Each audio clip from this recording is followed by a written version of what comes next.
Subscribe, because some stories don't end when the prison doors close. Like, comment, and stay with us. This one gets darker the deeper it goes. The night air smelled like wet iron and coal smoke when the sirens cut through the quiet streets of Ossining, New York.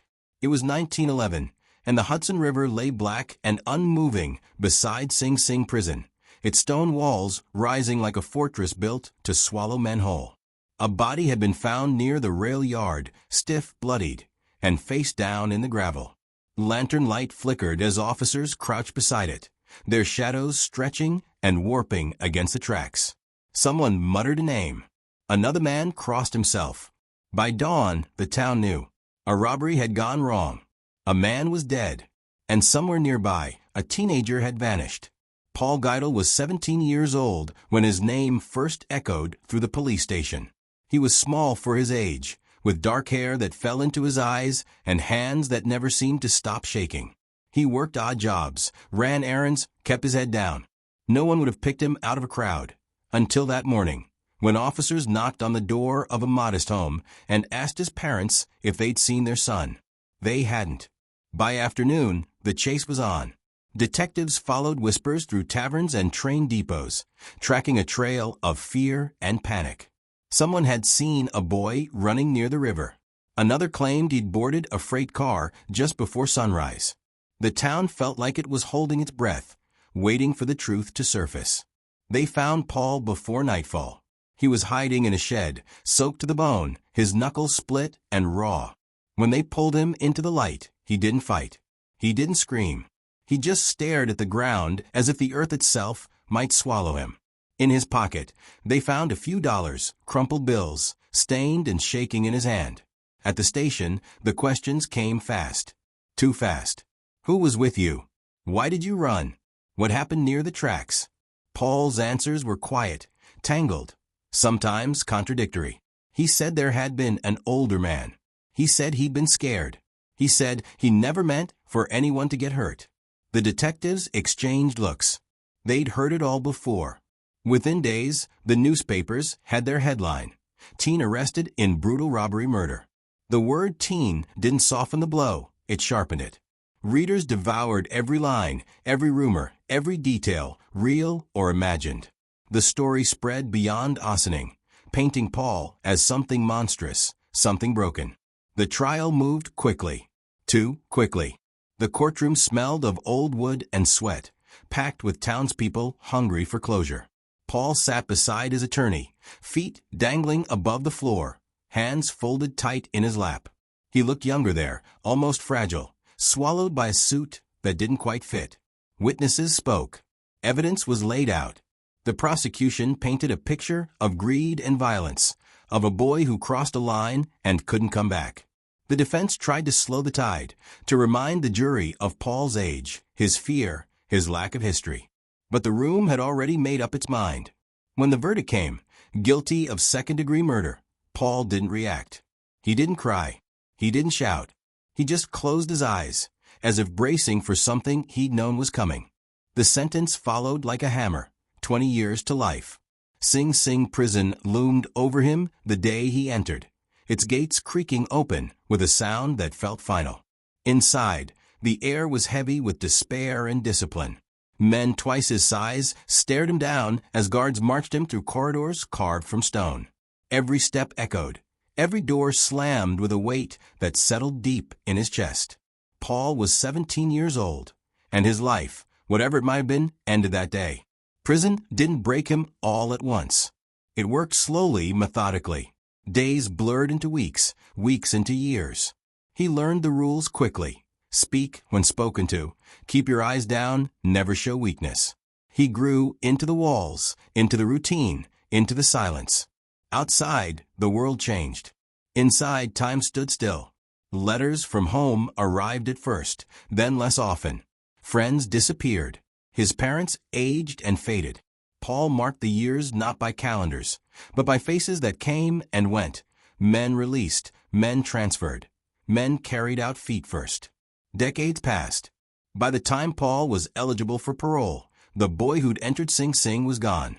In his place stood a quiet man with graying hair and a posture shaped by confinement. He spoke carefully, thoughtfully, as if every word mattered. He told the board he'd learned. He told them he was sorry. He told them he wanted a chance to live what little life remained. They denied him. Again, and again, and again. Each rejection came with polite language and vague reasons. Not enough remorse. Not enough certainty. The risk too great. Paul returned to his cell every time, folding the denial letters neatly and placing them beside the others. He stopped counting how many there were. Outside the prison walls, history marched on. Wars were fought. Cars replaced horses. Radios gave way to televisions. Men walked on the moon. Inside Sing Sing, Paul watched it all through scraps of newsprint and second-hand stories, a spectator to a world he no longer belonged to. Then, one winter morning, a clerk misfiled an old box in the prison records office. Inside were documents no one had touched in decades. Yellowed statements, forgotten testimonies, evidence logs from the night of the murder. A young archivist, sorting through the clutter, noticed something strange. A name mentioned once then never again. An older suspect who'd vanished from the record. A detail that didn't match the official story. The clerk paused, heart beating faster. Because if the file was right, if the detail was true, then Paul Geidel might not have been the one who pulled the trigger that night near the tracks. And buried in that box was a single statement that suggested the crime had been far more complicated than anyone had admitted. When the locked folder was finally opened, what they found inside would force the prison, and the state, to confront a question no one wanted to answer. What if the boy they'd locked away had been paying for someone else's sin all along? The box should never have existed. That was the first thing the archivist realized as he sat alone in the records room, the hum of fluorescent lights buzzing above him. Prison files were supposed to be airtight, cataloged, cross-referenced, sealed. But this box had no proper label, no intake stamp, just dust, age, and the weight of something forgotten on purpose. Inside were handwritten witness statements, dated the same week as the murder near the rail yard. Names long absent from official transcripts. One in particular stood out, a dock worker named Henry Walsh, interviewed briefly and then erased from the case record. His statement contradicted the prosecution's timeline. According to Walsh, Paul Geidel hadn't been alone that night. There had been an older man, taller, more confident, the one giving orders. The archivist reread the line twice, then a third time, because Paul had said the same thing during his first interrogation. The file showed that Walsh had been questioned once, and never again. No follow-up, no testimony at trial, no explanation. It was as if someone had decided very early on that the truth was inconvenient. When the archivist brought the box to his supervisor, the reaction was immediate and cold. "Put it back," the supervisor said. "That case is settled." "But it doesn't line up," the archivist replied. "There are inconsistencies. Missing interviews. This could." "It's over 100 years old," the supervisor cut in. "And reopening it helps no one." That should have been the end of it. But later that night, curiosity won. The archivist copied the most troubling documents and quietly passed them to a legal aid organization that specialized in historical wrongful convictions. He didn't expect much. Old cases rarely moved. Witnesses were dead. Evidence decayed. Justice preferred the living. 2 weeks later, a letter arrived at Sing Sing addressed to Paul Geidel. Paul held it in his hands for a long time before opening it. Letters usually meant bad news, another denial, another reminder that the world had moved on without him.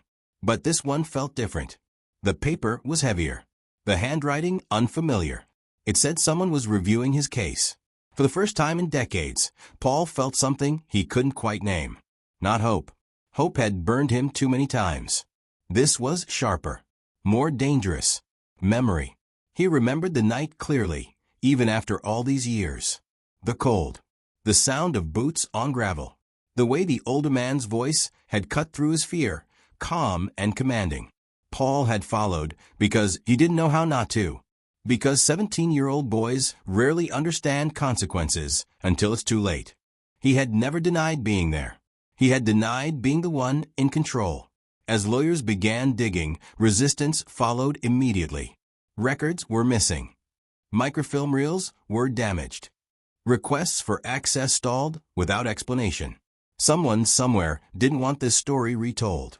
Then something stranger happened. A retired corrections officer contacted the legal team. He claimed that years earlier, during a routine inventory, he'd been told to destroy a bundle of old inmate correspondence, letters Paul had written shortly after his sentencing, letters that mentioned another man's name, letters that had never reached the outside world. The officer said he couldn't bring himself to do it. He'd kept them. The letters were brittle with age, but the words were clear. Paul wrote about fear, about confusion, about being pressured, and always circling back like a ghost, the same name, Franklin H., a drifter with a history of violent robberies who had vanished shortly after the murder. No arrest record, no obituary, no trace. As the investigation widened, the pressure increased. The legal aid office received anonymous calls telling them to drop the case. A junior researcher found her apartment door ajar one morning, files disturbed but nothing stolen. Another attorney noticed he was being followed on his way home, the same car slowing behind him night after night. Someone was watching. Inside Sing Sing, Paul felt the shift too. Guards asked more questions than usual. His mail was delayed. Once, returning from a yard, he found his cell searched, his few personal items scattered across the floor. Nothing missing, just a message. He was being noticed. The legal team pushed forward anyway. They filed a motion to reopen the case based on newly discovered evidence and prosecutorial misconduct. The state responded with silence. Then came the breakthrough. Buried in a county ledger was a financial record tied to the original investigation, a payment made to a private informant shortly after Paul's arrest. The amount was significant, the timing suspicious. The informant's identity had been redacted, but the initials matched Franklin H. If true, it meant the man Paul had implicated might have cooperated with authorities in exchange for his freedom. It meant the case wasn't just flawed, it was compromised. When the judge finally agreed to review the motion, the courtroom filled with reporters and historians. Paul wasn't there, his body too frail for transport, but his presence hung over the room like unfinished business. The state argued that reopening the case would set a dangerous precedent, that standards had been different, that justice, while imperfect, had been served. The defense argued something simpler, that a child had been sentenced to die in prison for a crime he may not have fully committed. The judge requested one final piece of evidence before ruling, confirmation of Franklin H.'s fate. Days later, a researcher made a call to a hospital in another state. An elderly patient had died there decades earlier under an assumed name. The medical intake listed a scar on his right hand, matching a wound described by a witness from the night of the murder. The name on the death certificate was fake, but the fingerprints weren't. They belonged to Franklin H. The man had lived free, changed names, started over, and Paul Geidel had spent his entire life behind bars. As the evidence stacked higher, the legal team prepared for the final hearing. But the night before it was set to begin, the archivist, the one who'd found the box, never showed up for work. His phone was found abandoned on a subway platform, and the last call on his log was to the district attorney's office. By morning, the case had gone from historical review to active investigation, because now it wasn't just about the past. It was about who was still willing to protect the lie, and how far they'd go to keep it buried. The courtroom was silent in a way that felt unnatural, like the world itself had leaned in to listen. Outside, cameras crowded the steps, reporters murmuring into microphones, historians arguing in hushed tones. Inside, the judge sat rigid, a stack of documents spread before him like evidence from a crime scene that had waited a century to be processed. Paul Geidel was not present. At 105 years old, his body could no longer survive the journey from Sing Sing. He remained in the prison infirmary, lying beneath thin blankets, staring at a ceiling he had memorized decades ago. A guard sat outside his door, the same way guards always had, the same way they always would, unless today changed everything. The prosecutor spoke first. He did not deny the existence of Franklin H. He did not deny the payments, the destroyed correspondence, or the altered records. Instead, he leaned on time, on decay, on the idea that justice, once delivered, could not be reclaimed without consequence. We cannot undo history, he said. We can only acknowledge it. The defense stood slowly. They did not speak about vengeance, or scandal, or embarrassment to the system. They spoke about a 17-year-old boy. They spoke about a sentence that stretched longer than any human life should be asked to endure. About a man who had eaten every meal behind bars, who had watched generations of inmates come and go, who had outlived the men who judged him, prosecuted him, and buried the truth of his case. They spoke about Franklin H. the real architect of the crime, who had walked free, married, aged, and died under a false name while another man paid the price. Then the defense attorney said something that shifted the room. Your Honor, Paul Geidel has already served more time than this court can ever give back. The question is not whether the state failed him. The question is whether it will continue to. The judge recessed. For hours, no one spoke. Paul lay in his bed, drifting in and out of sleep, unaware that the walls around him were trembling, not physically, but historically. Somewhere deep inside the prison, records were being unlocked, cabinets opened, secrets exposed to light for the first time. When the judge returned, his voice was steady, but his hands were not. He ruled that the conviction had been fundamentally compromised. He acknowledged misconduct, negligence, and deliberate suppression of evidence. And then he said the words that no one alive had ever expected to hear. The conviction of Paul Geidel is hereby vacated. In the infirmary, a nurse read the decision aloud. Paul didn't respond at first. He stared ahead, eyes unfocused, as if the words had no place to land. Then his lips parted slightly. A breath escaped him, thin, uncertain. Vacated. The sentence that had defined his existence was gone. But freedom did not come rushing in. There was paperwork, deliberation, logistics, and the unspoken question no one wanted to voice. What does release mean for a man who has never lived outside a cell?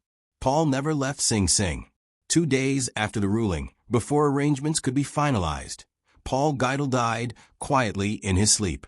No struggle, no final statement, just silence. By morning, the prison was awake, functioning as it always had. Breakfast trays rolled down corridors. Gates opened and closed. But something had changed. A name had been erased from a ledger, not through death, but through truth. News outlets framed the story as a tragic victory. A wrong corrected too late. Editorials asked whether justice delayed could ever be justice at all. Some called it redemption. Others called it an indictment of the system. Paul was buried in a modest grave, his headstone simple, his name, his years, and one line beneath it, added at the request of the legal team. Wrongfully convicted. In the weeks that followed, the archivist was found alive, shaken, hiding, unwilling to speak publicly. An internal investigation was launched into the district attorney's office. No one was charged. No one admitted fault. Time, once again, protected those who waited it out. Sing Sing Prison still stands by the Hudson River. Tourists pass it without knowing that inside its walls, a boy once entered and never truly left, not because the doors wouldn't open, but because the truth wouldn't. Paul Geidel spent 88 years incarcerated. He never tasted freedom, but he took something else with him. The lie that held him there did not survive him. And somewhere buried in the archives of justice, his case remains, a reminder that some prisons are built not of stone, but of silence. If this story stayed with you, there are more like it waiting to be told. And the next one is even darker.